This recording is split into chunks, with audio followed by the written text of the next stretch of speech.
नमस्कार साथियों, स्वागत है आप सभी का बातें बाजार की पर। मैं हूं अंकित अवस्थी और आप है मेरे साथ में एक ऐसे विषय पर चर्चा करने के लिए जो किसी भी देश की अर्थव्यवस्था की तबीयत बताती है। बात है फॉरेन रिजर्व की। जब फॉरेक्स की बात आती है तो समझा जाता है कि देश के हालात अर्थव्यवस्था में ठीक हैं। यही कारण है कि इस लिस्ट को देखकर, जिसमें लगभग 193 से अधिक देशों का डेटा होता है, हम ये पता लगाते हैं कि हमारे पास विदेशी मुद्रा कितनी है। हम देखकर बड़े खुश हो लेते हैं कि दुनिया में भारत 5वें नंबर पर है, जिसके पास विदेशी मुद्रा इतनी भर भर के है। $725 बिलियन के आसपास का हमारे पास भंडार है। लेकिन इस मुद्रा भंडार में कई बार ऐसी खबरें जब आती हैं कि हमारे पास विदेशी धन कम हो रहा है, तो थोड़ी हालत खराब होती है। जैसे अक्टूबर 2025 में एक बार खबर आई, अगस्त 2025 में खबर आई, ऐसे ही खबर जनवरी 2026 में आई। जब इस तरह की खबरें आती हैं तो हम कारण टटोलने लगते हैं कि यार विदेशी मुद्रा कम क्यों हो रही है। कम होने में हम कई बार कारण खोजते खोजते कुछ ट्रेड डील्स तक पहुंचते हैं। अमेरिका के साथ ट्रेड डील को हमने बहुत सकारात्मक रूप से इसीलिए तो लिया था कि हमारे पास अमेरिका से व्यापार करके बड़ी मात्रा में डॉलर चलकर घर आएगा। बस इसी डॉलर की चाहत में हमने बहुत सारे इन्वेस्टमेंट्स को होल्ड पर रख लिया। एक तरह से ऐसे समझिए कि भारत को डॉलर में निवेश करने से पहले विचारना पड़ता है। क्यों? क्योंकि अगर हमने डॉलर किसी दूसरे देश को दे दिया तो हमारे पास डॉलर का भंडार कम हो जाएगा। भारत वैसे ही ट्रेड इंपोर्ट्स के लिए जाना जाता है। हम ट्रेड घाटे में रहते हैं दुनिया भर के साथ। उसमें से कुछ ही देश हैं जहां से कमा के हमारे पास डॉलर पहुंचता है। दुनिया के अधिकांश ट्रेड डॉलर में ही होते हैं। इसलिए भारतीय अर्थव्यवस्था को बड़ा ही मजबूती से चलना पड़ता है, समझदारी से चलना पड़ता है कि हमारे डॉलर सही से बाजार में निवेश हों और हमारे पास डॉलर की आवक बनी रहे। हमारी आवक में बड़ा कारण हमारे रेमिटेंसेस का भी होता है, जो विदेश में रहकर भारतीय भारत में पैसा डॉलर में भेजते हैं। उनके चलते भारत के अंदर डॉलर के भंडार बढ़ते भी हैं। कुल मिलाकर इस डॉलर की कहानी से एक सार हम निकाल सकते हैं, और वो ये कि अगर आपको ग्लोबल अर्थव्यवस्था में, वैश्विक अर्थव्यवस्था में टिके रहना है, सिग्निफिकेंट रहना है, तो आपके पास प्रचुर मात्रा में डॉलर होने चाहिए, क्योंकि लगभग 60% से ऊपर का व्यापार डॉलर में हो रहा है।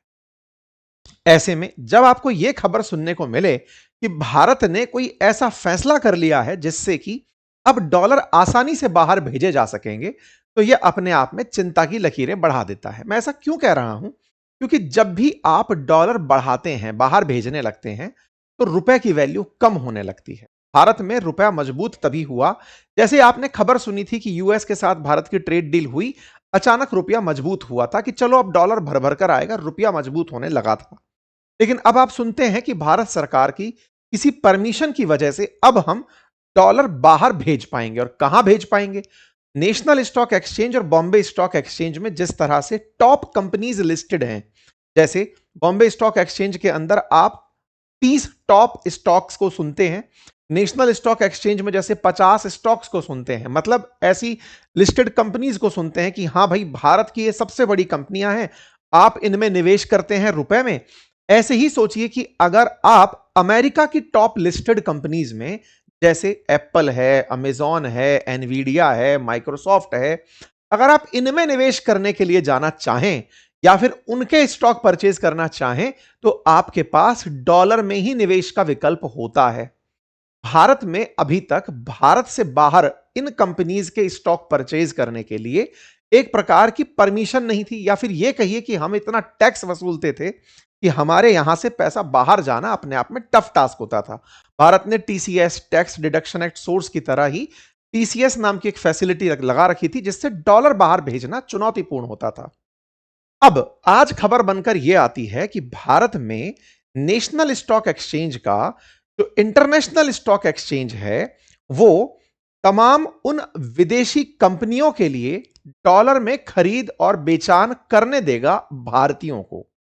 यह खबर जब आती है तो इसके मायने निकलते हैं कि अब भारतीय डॉलर खर्च करके अमेरिकी कंपनियों के शेयर खरीद पाएंगे, यानी डॉलर यहां से अमेरिकी कंपनियों तक जाएगा। इतना ही नहीं, दुनिया में लगभग 30 बड़े ऐसे स्टॉक एक्सचेंजेस की प्लानिंग चल रही है, जहां पर भारतीय देश में रह करके उनके शेयर्स परचेज कर पाएंगे। लेकिन परचेज करने के लिए भूमिका डॉलर की ही होगी। सीधी सी बात है कि अभी तक हम तेल खरीद रहे थे, पेट्रोलियम क्रूड ऑयल खरीद रहे थे, कोयला खरीद रहे थे या कोई और सामान, उसके लिए तो ऑलरेडी हम डॉलर देते थे और माल लाते थे। अब हम डॉलर दे करके स्टॉक एक्सचेंज में जाकर के शेयर भी खरीदेंगे। तो हमारी ये डॉलर बाहर भेजने की व्यवस्था देश की अर्थव्यवस्था के लिए एक अच्छा कदम है या बुरा, ये हम जानेंगे। साथ ही हम ये भी जानेंगे कि नेशनल स्टॉक एक्सचेंज की ये सुविधा आफ्टर ऑल है क्या, तो इतनी बड़ी हेडलाइन बन गई है कि इंडियन इन्वेस्टर्स अब directly US listed stock companies में इन्वेस्ट कर पाएंगे। इन्वेस्टर के लिहाज से अगर पूछो तो उसके लिए तो ये बहुत ग्रेट न्यूज है। जब निवेशक भारतीय टॉप कंपनीज में निवेश करके लाभ कमाते हैं, भारतीय बाजार के बढ़ने से लाभ कमाते हैं, तो अब निवेशकों को दुनिया भर के बाजार में भारत में रहते हुए निवेश करने का ऑप्शन मिलेगा। इंडिया से रहते रहते ही नेशनल स्टॉक एक्सचेंज के इंटरनेशनल स्टॉक एक्सचेंज, जो कि है गिफ्ट सिटी के अंदर गुजरात में स्थित, वहां से आप यहीं ऑनलाइन बैठे बैठे निवेश मार सकते हैं। आपके पास एप्पल का स्टॉक लेना हो, टेस्ला का लेना हो, माइक्रोसॉफ्ट का लेना हो, आप ले पाएंगे। ये सुविधा जैसे ही आई, निवेशकों के लिए तो ये बड़ी खबर बन गई, क्योंकि इससे अब उन्हें एक्सपोजर मिल रहा है। अगर उन्हें यह पता चलता है कि ट्रंप के फैसले अमेरिका के लिए फायदेमंद हैं और भारतीय निवेशक भारत में बैठा हुआ है कि अच्छा, ट्रंप ने यह फैसला लिया है। उदाहरण के लिए समझिए, ट्रंप के आने से पहले एनवीडिया की जो नेटवर्थ थी और जो अब एनवीडिया की नेटवर्थ है, उसमें 2.5 गुने का अंतर आ गया। एक साल में अगर किसी का पैसा 2.5 गुना हो गया होगा तो उसके लिए तो यह फायदे का सौदा है। ऐसे में अगर कोई भारतीय व्यक्ति भारतीय कंपनियों की जगह विदेश की इन कंपनियों को टारगेट करने लग गया कि चलो ट्रंप उनके देश के लिए अच्छे हैं, उनके निवेश कर देते हैं, और नेशनल स्टॉक एक्सचेंज प्लानिंग कर रहा है 30 से अधिक बाजारों की, तो हो सकता है कल को आप हांगकांग बाजार के अंदर, चाइना के बाजार के अंदर यहीं से बैठे निवेश करने लगे और आपने भारत के साथ चाहे जो भी हो रहा हो, आप डॉलर उठाए और उनका माल खरीद लिए और उनके बाजार के अंदर अपनी पोजीशन बनाकर बैठ गए। ये तो बिल्कुल वैसे हो गया जैसे हम लोग नेशनल स्टॉक एक्सचेंज और बॉम्बे स्टॉक एक्सचेंज में फॉरेन इंस्टीट्यूशनल इन्वेस्टर्स की बात करते हैं, कुछ वैसी स्थिति भारतीयों के लिए अब विदेशी बाजार में हो जाएगी। अब तक तो हम उसे विदेशी मुद्रा के आने का एक बड़ा कारण मानते थे, तो जब वो विदेशी मुद्रा के आने का कारण है कि इतने एफआईआईज ने पैसे लगाए, इतनों ने निकाल लिए, तो क्या भारतीय लोग भी विदेशी बाजार में पैसा लगाकर अब ये एफआईआईज उनके लिए तो बनने जा रहे हैं, लेकिन पैसा तो हमारा ही जा रहा है। आप पूछेंगे सर, उस व्यक्ति का अपना पैसा है, वो लगाए, इससे सरकार को क्या लेना देना? बड़ा लेना देना है। आपके अकाउंट में कभी भी डॉलर क्रेडिट नहीं होता। फॉर योर काइंड इंफॉर्मेशन, हमारे पास भी जब डॉलर्स आते हैं, जैसे मान लीजिए कि हम YouTube से अगर 2 पैसे अर्न करते हैं तो हमारे पास अकाउंट में डॉलर दिखता है, लेकिन जब क्रेडिट होकर आता है तो रुपया आता है। रुपया भारत सरकार देती है, बैंक उस डॉलर को रुपए में बदल देती है। ये जो डॉलर आया है, ये रिजर्व बैंक अपने पास रख लेती हैं, बैंक्स अपने पास रख लेती हैं। यानी कि डॉलर जो हमारे देश में आ रहा है रेमिटेंसेस के रूप में, सर्विस एक्सपोर्ट करने के रूप में, वो आम आदमी को कभी नहीं दिया जाता। बैंक या आरबीआई अपने पास उसे होल्ड करके रखती हैं। आम आदमी रुपए में ही काम करता है, क्योंकि भारत की करेंसी तो रुपया है। आपको डॉलर देके क्या करें? ऐसे में ये जो डॉलर आता है ना, इस डॉलर को अगर आपको व्यापार में यूज करना है, मान लीजिए कि भारत से आपको अमेजॉन का शेयर खरीदना है, आपको खरीदने के लिए रुपया ही पे करना होगा, लेकिन रुपया पे करते ही सामने वाला डॉलर नहीं, रुपया नहीं ले रहा है, तो वो क्या होगा कि आपका ऑर्डर पहले डॉलर में कन्वर्ट होगा। मतलब रुपए से पहले डॉलर में बदला जाएगा, जो भी एक्सचेंज रेट चल रही है उसके आधार पर। फिर उस डॉलर में आपका ट्रेड बुक होगा और आप अमेजॉन का शेयर परचेज कर लेंगे। मान लीजिए कि $1000 का एक शेयर चल रहा है, $250 का एक शेयर चल रहा है, आपके पास इतने पैसे नहीं है, तो क्या होगा? अब सुविधा नेशनल स्टॉक एक्सचेंज का जो आईएक्स है वो ये करने जा रहा है कि आप फ्रैक्शनल शेयर भी परचेज कर पाएंगे। अर्थात आपको $250 का कोई शेयर था, आप उसका 10वां हिस्सा $25 में परचेज कर लिए, लेकिन इस पूरी प्रक्रिया के लिए आप आईएनआर तो पे कर रहे हैं। आपको तो लग रहा है कि आप रुपए में पेमेंट कर रहे हैं, लेकिन वो रुपया बाद में डॉलर में कन्वर्ट होकर अमेरिकी बाजार में जा रहा है, तो डॉलर तो गयो। अब ऐसे में डॉलर भेजने की जो ये सरकारी नीति है, या फिर ये जो हमारे स्टॉक एक्सचेंज कर रहे हैं, क्या इससे ओवरऑल हमारे पास डॉलर्स की कमी नहीं होगी? ये बड़ा सवाल बनता है। आज देश के निवेशकों में खुशी की भावना है कि वो अब किसी भी बाजार से जाकर के उसका स्टॉक परचेज कर लेंगे, अपनी वैल्यू बढ़ा लेंगे। आप इस तरफ आगे बढ़ें उससे पहले आपके दिमाग में प्रश्न चलने लगे, मैं आपको एक और इसके थॉट प्रोसेस दे देता हूं ताकि आपके अंदर इसकी हीनता ना बन जाए। बात यह है कि जब आप किसी विदेशी बाजार में आप निवेश करने जाएंगे, तो निवेश करने जा क्यों रहे हो? क्योंकि आपको दिख रहा है कि सामने वाला बाजार उठ गया। तो आप अब वहां से भी प्रॉफिट बुक कर सकेंगे। और अल्टीमेटली आपने अगर आज कोई एक्स अमाउंट लगाकर निवेश किया तो उस निवेश को बढ़ते बाजार में एक्स प्लस 2%, 3%, 10% बना लिया तो उस बनाए हुए पैसे को भी फाइनली आप घर लेकर आओगे। सरकार बेवकूफ नहीं होती। बाजार में निवेश की जब भी संभावनाएं देखती है तो वो उन्हें इसी रूप में लेती है कि ये तो पैसा लगा के कमाने वाली बात कर रहे हैं। भारत सरकार खुद भी पैसा बनाती है तो भी तरीका यही अपनाती। भारत की भी बहुत सी कंपनियां विदेश जाकर के डॉलर्स में निवेश करके कंपनियां खरीदती हैं। जैसे ओएनजीसी विदेश ने वियतनाम में पैसा लगाया हुआ है, जैसे ओएनजीसी विदेश ने वेनेजुएला में पैसा लगाया हुआ है। ऐसे ही अब अगर हमारा निवेशक कहीं बाहर की कंपनियों में पैसा लगा रहा है तो उसका तर्क यही है कि पैसा डुबोना नहीं है, पैसा बनाना है। वहां का बाजार बढ़ रहा है, वहां की कंपनियां चढ़ रही हैं, तो उस बड़े बाजार से और चढ़ती कंपनियों से लाभ कमा के वापस लौटना है। इसी तरीके को अपनाने के प्रयास किए जाने की चेष्टा है। इसलिए इस फैसले को पहले ही आप बस मतलब किनारा मत कर दीजिएगा कि गलत हो गया है। मैंने पहले इसीलिए बोल दिया, अदरवाइज पता चले कि आप उखड़ ही गए कि नहीं साहब ये तो देश के साथ गलत हो रहा है। नहीं, इसमें तर्क यही है कि डॉलर जाएगा तो डॉलर आएगा। पैसे के साथ पैसा आता है ना, पैसे के लिए पैसा आता है, वो तरीका अपनाया गया। ठीक है, तो नेशनल स्टॉक एक्सचेंज ने अब यह सुविधा इंटरनेशनल एक्सचेंज के माध्यम से अपनाई है, जिसमें अगले 6 महीने के अंदर 30 से ज्यादा विदेशी शेयर बाजारों में भारतीय निवेशकों को एक्सेस मिल जाएगा। Sir, Bombay stock exchange, national stock exchange तो मुंबई में है, ये कौन सा स्टॉक एक्सचेंज है? ये साथियों नेशनल स्टॉक एक्सचेंज की जैसे गिफ्ट सिटी के अंदर जो एनएसई गिफ्ट सिटी है वो एक ब्रांच है, वैसे ही नेशनल स्टॉक एक्सचेंज ने अपना इंटरनेशनल ट्रेड्स के लिए गिफ्ट सिटी गुजरात के अंदर एक ऑफिस खोला हुआ है। उसी गिफ्ट सिटी के ही सेक्शन में ये इंटरनेशनल ट्रेड होंगे। मुंबई में नहीं है, ये गुजरात के अंदर है। ठीक है, क्या सर ये किसी मतलब प्राइवेट कंपनी है या सरकार रेगुलेट कर रही है? मतलब है तो NSE as an private company, लेकिन भाई national stock exchange as a private company behave करता है, तभी तो इसका लिस्टिंग होकर आईपीओ आने की बात कर रहे हैं हम। ऐसे में मतलब पब्लिक होने की बात कर रहे हैं, पब्लिक सरकारी कंपनियां भी होती हैं, लेकिन कहने का मतलब यह कि प्राइवेट कंपनी की तरह से ट्रीट होती है। ऐसे में इस पर जो रेगुलेशन है, जैसे नेशनल स्टॉक एक्सचेंज पर रेगुलेशन सेबी करके बैठती है, बाकायदा ऐसे स्टॉक एक्सचेंज पर हमने IFSCA नाम की अथॉरिटी बनाई हुई है बाकायदा कानून से, जो इंटरनेशनल फाइनेंस के लिए इस इंस्टीट्यूशन को रेगुलेट करती है। मतलब जिस तरह से सेबी रेगुलेट कर रही है एनएसई बीएसई की ट्रेड्स को, यहां पर सेबी, आरबीआई, पीएफआरडीए, तमाम जो रेगुलेटरी अथॉरिटी हो सकती है देश की, वो इसको रेगुलेट करती हैं कि कहीं इसमें फ्रॉड तो नहीं हो रहा है। ठीक है, तो ये एक सेफ मतलब सेफ वो है। इसी के ही मैनेजिंग डायरेक्टर ने ये जानकारी दी कि बालासुब्रमण्यम ने इंटरव्यू में मनी कंट्रोल को यह बात बताई कि ये नई सुविधा जो है वो नई, बल्कि भारतीय निवेशकों के लिए एक स्ट्रक्चरल बदलाव किया गया है। यह है एनएक्सी आईएक्स यानी इंटरनेशनल एक्सचेंज, जो कि यूनिवर्सल मल्टी एसेट एक्सचेंज है, गिफ्ट सिटी गुजरात में स्थित है, और यह नेशनल स्टॉक एक्सचेंज के अधीन ही काम करता है और इसे रेगुलेट करता है international financial service centre authority, that is IFCA। ठीक है, इसको अगर आप चाहें तो गिफ्ट सिटी के वेबसाइट पर जाकर भी देख सकते हैं। ये गिफ्ट है, गिफ्ट के तमाम प्रोडक्ट्स हैं, उनके अंदर आप जब जाते हैं गिफ्ट बिजनेसेस में तो आप इसे सर्च कर पाते हैं। आप यहां पर जानकारी ढूंढने निकलते हैं तो आपको ये सारी जानकारी पता चलती है इंटरनेशनल फाइनेंशियल सर्विस सेंटर के अंदर।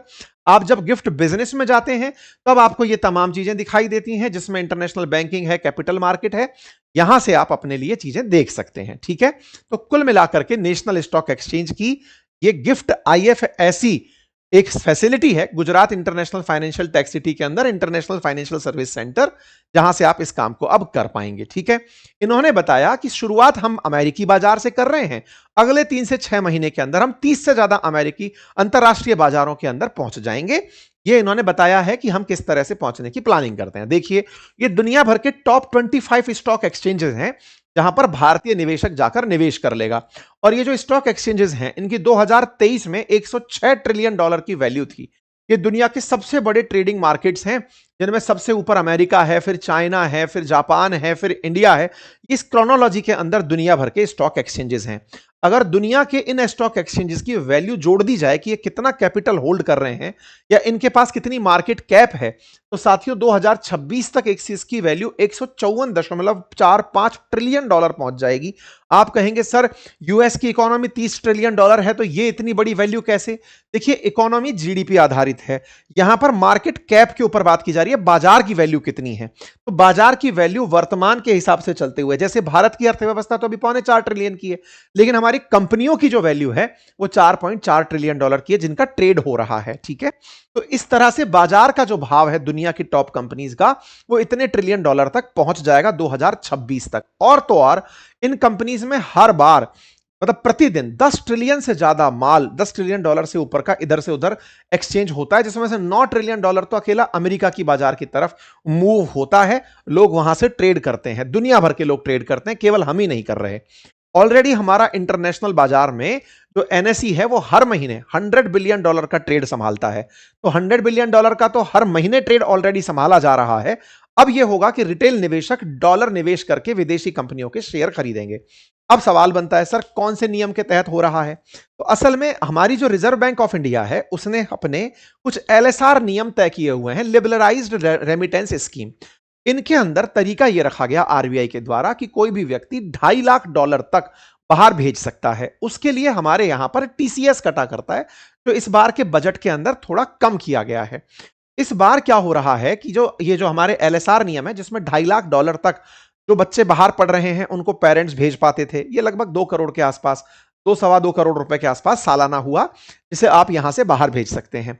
इसमें यह व्यवस्था की गई कि जो एलएसआर के नियम हैं, उन एलएसआर के नियम के अधीन जो para 1 scheme 3 of FEM CAT amendment rule 2015 है, उसके अंदर भी पैसे भेजे जा सकते हैं। कुल मिलाकर के ये जो पैसे भेजने का या फिर बाहर से डॉलर से माल खरीदने का जो फ्रेमवर्क है, ये आरबीआई के बने हुए एलएसआर नियमों के अधीन ही है।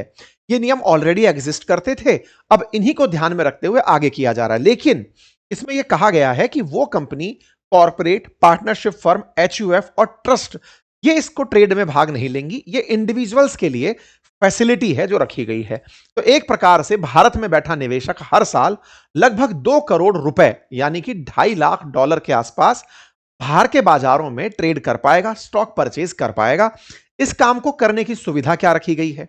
इसको सुविधा के रूप में ऐसे रखा गया है कि एक बड़ा सवाल है कि साहब एक बात बताइए, क्या इसके लिए हमें डीमैट अकाउंट बनाना पड़ेगा? मतलब ये तो बड़ा सवाल है, क्योंकि इंडिया में अगर आपको निवेश करना होता है तो आपको डीमैट खाते की जरूरत होती है, डीमेटलाइज्ड खाते की जरूरत होती है। क्या इसमें भी ऐसा है? नहीं। इसमें क्या रखा गया है कि आप अपना वेरिफिकेशन करिए, पैन, आधार और अपने जितने भी अकाउंट्स हैं उनको वेरीफाई कर लीजिए।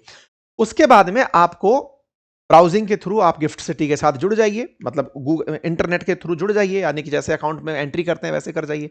आपका जो फंड है ना, वो एनएससी गिफ्ट सिटी के अंदर जो आईएक्स यानी एनएससी आईएक्स है, इंटरनेशनल एक्सचेंज है, उसने एक अपना कंपाउंड अकाउंट बनाया हुआ है, कंबाइंड अकाउंट बनाया हुआ है, उसमें आपका पैसा जाएगा। फिर वो अपने पास से उस पैसे को ट्रेड में यूज करेगा। मतलब एक तरह से ये समझिए कि आपका एक अलग डीमैट अकाउंट बनाते, आप ऐसे समझिए आने वाले 6 महीने में भारतीयों को 30 से अधिक बाजारों में, दुनिया भर के 30 से अधिक बाजारों में ट्रेड करने की फैसिलिटी दी जाए, तो ऐसे में आपके साथ दिक्कत क्या हो जाएगी? हर देश का आपको एक डीमैट अकाउंट रखना पड़ेगा। डीमैट अकाउंट तो व्यक्ति के पास एक ही होता है। अब ऐसे में आपको 30 अकाउंट हैंडल करने पड़े, किस किस को चेक करोगे? इसके लिए एनएससी ने क्या किया, एक खुद का ही अकाउंट बना लिया, बड़ा अकाउंट, जिसमें जैसे म्यूचुअल फंड में नहीं होता है कि आप लोग एक म्यूचुअल फंड अकाउंट में एएमसी में पैसे डालते जाते हैं, फिर वो एएमसी अपने हिसाब से कंपनियों में पैसे लगाती है। लेकिन यहां पर यह सुविधा रखी है कि आपने जो फंड दिया एनएससी के पास में, उस फंड से आप ही सेलेक्ट कर रहे हैं कि मुझे ये स्टॉक परचेज करना है, लेकिन बीच में इंटरफेस एनएससी खुद बन गई, ताकि क्या ना हो, ताकि बार बार ये ना देखना पड़े। एनएससी आईएक्स ने आपके लिए सब डोमेन बना दिए एक तरह से कि लो भाई, आप अपना अकाउंट यहीं से चेक करना, मेरे पास से आगे के बाजारों को मैं हैंडल कर लेती हूं। पैसा आपका, अकाउंट आपका, लेकिन 30 अकाउंट हैंडल ना करने पड़े। और दूसरा, आपको ये परेशानियां ना हो, इसके लिए एनएससी ने खुद विदेशी ब्रोकर संस्था के साथ, जैसे अगर आप लोग अकाउंट खोलते हैं डीमैट, तो जैसे मान लो एंजल वन, जीरोधा, ग्रो, इनके साथ खोलते हैं, ऐसे एनएससी ने खुद एक विदेशी ब्रोकर कंपनी के साथ या कुछ ब्रोकर कंपनी के साथ अकाउंट खोल लिया और फिर वहां से ट्रेड की जा रही हैं, और उन ट्रेड से फिर आपका लाभ आप तक आ रहा है। ठीक है, तो कुल मिलाकर अब आप ग्लोबल शेयर या ईटीएफ में निवेश कर पाएंगे, और उसके लिए गिफ्ट सिटी के थ्रू, जो कि पूरी तरह से आईएफएससीए द्वारा रेगुलेटेड है, उसमें आप पैसा लगा पाएंगे। लेकिन एक बात ध्यान रखिएगा, अभी फ्यूचर एंड ऑप्शंस के ट्रेड यहां शुरू नहीं हुए हैं। यहां केवल और केवल, मतलब कुल मिलाकर डेरिवेटिव्स में आप यहां पर काम नहीं कर पाएंगे। फिलहाल आप यहां पर केवल स्टॉक परचेज कर पाएंगे, जो इंट्राडे ट्रेड होते हैं जैसे नेशनल स्टॉक एक्सचेंज में करते हैं, वो अभी यहां पर इजाजत नहीं दी जा रही है। अब सवाल बनता है, क्यों सर, क्यों नहीं दी जा रही है? कारण है ये महाशय, जो किसी भी दिन बाजार को लाल कर देते हैं, अमेरिकी बाजार को भी लाल कर देते हैं, जब लाए मन में टैरिफ ले आते हैं तो बाजार गिरने लगते हैं। तो फ्यूचर एंड ऑप्शंस में कहीं किसी को खास ट्रेड में नुकसान ना हो, और जब नए बाजार में आपको एक्सपोजर मिल रहा है तो एक्सपोजर के साथ साथ कम से कम बाजार नीचे भी अगर जाएगा तो बाजार जाने पर आपके पास वैल्यू कम हो सकती है, लेकिन होल्डिंग तो बनी रहेगी। मान लीजिए कि आपने अपनी तरफ से माइक्रोसॉफ्ट का शेयर खरीदा हुआ है, हो सकता है कि आपने $1000 का खरीदा था, हो सकता है अगले दिन वो $900 का रह गया हो, लेकिन खत्म तो नहीं हुआ ना, ट्रेड तो जीरो नहीं हुई ना, उसकी वैल्यू ऊपर नीचे हो सकती है। इसीलिए फिलहाल के लिए आपको स्टॉक परचेज करने की सुविधा दी जा रही है, उसके बाद में भविष्य जो आएगा वो देखा जाएगा। कुल मिलाकर के अमेरिकी बाजार में अब आप निवेश कर पाएंगे। जिन्हें अमेरिकी बाजार हैपनिंग लगता है, जिन्हें लगता है कि भारत में तो बाहर से एफआईआई आ सकते हैं, हम नहीं जा सकते, तो अब आपके लिए भी ये सुविधा आ गई है। ठीक है, पहली पॉइंट। दूसरी पॉइंट क्या है कि आप यहां से बाहर डॉलर जाएगा तो इसके पीछे का लॉजिक क्या है कि आप डॉलर से और डॉलर कमा के देश को लेके आ पाएंगे, ये सुविधा रखी गई है। तो अब आप भी एफआईआई बन गए, बस नियम यह है कि $2.5 लाख से ऊपर आप साल का इन्वेस्ट नहीं कर पाएंगे। नेशनल स्टॉक एक्सचेंज का यह कदम अपने आप में एक बड़ा कदम कंसीडर किया जा रहा है। देखो, नेशनल स्टॉक एक्सचेंज आपको याद होगा आईपीओ लाने की तैयारी कर रहा है लंबे समय से, और ऐसे में इसके ये जो नए नए वेंचर्स खुल रहे हैं, ये इसकी और वैल्यू बढ़ाते चले जा रहे हैं। आपको याद होगा कुछ समय पहले ही हमने नेशनल स्टॉक एक्सचेंज के बारे में बताया था कि ये बाजार में गिफ्ट सिटी भी ऑपरेट करता है, जिसमें कि केवल डॉलर से ट्रेड होता है। तो गिफ्ट सिटी भी इसी का प्रोडक्ट है। अब गिफ्ट सिटी से ही इंटरनेशनल एक्सचेंज में भी ट्रेड हो रहा है, तो ओवरऑल यहां पर ट्रेड वॉल्यूम बढ़ने लगेगा। ट्रेड वॉल्यूम बढ़ने लगेगा, एनएसई का फायदा होने लगेगा, और एनएसई का फायदा इसके आईपीओ की वैल्यू बढ़ाता है। यही कारण है कि इसके अनलिस्टेड जो शेयर्स हैं उनके भाव लगातार बढ़ते जा रहे हैं। उम्मीद की जा रही है कि नेशनल स्टॉक एक्सचेंज का $2.5 बिलियन का खुद का आईपीओ आएगा। ये कल की ही खबर है। ऐसे में अब आप सोचिए $2.5 बिलियन का आईपीओ खुद एक कंपनी का जो ट्रेड करा रही है उसका आने वाला है, तो लोग उसके अनलिस्टेड शेयर में इंटरेस्ट रखते हैं। अगर आप भी रखते हैं तो मैंने आपके सामने एक लिंक सजेस्ट किया है, कमेंट बॉक्स में पिन है, वहां से आप भी स्टॉक एक्सचेंज में लिस्ट होने से पहले ही एनएसई का अगर अनलिस्टेड शेयर देखना चाहते हैं, खरीदना चाहते हैं, सेल करना चाहते हैं, तो आपके लिए ये प्लेटफॉर्म है जिसका लिंक कमेंट बॉक्स में पिन है। आप यहां पर जाकर एनएसई का स्टॉक देख सकते हैं। आप यहां पर 2 यूनिट इसकी मान लीजिए परचेज करते हैं तो उसका पेमेंट कर सकते हैं। आप इन्हें प्रॉपर तरीके से जांच सकते हैं, इसकी की फाइनेंशियल शेयर होल्डिंग क्या है, स्ट्रेंथ क्या है, वीकनेस क्या है। सब चीजों को करने के लिए हमने इनक्रेड मनी का लिंक कमेंट बॉक्स में दिया हुआ है। अगेन, निवेश से पहले मेरी हमेशा सलाह यही रहती है कि आप अपना रिसर्च खुद करें।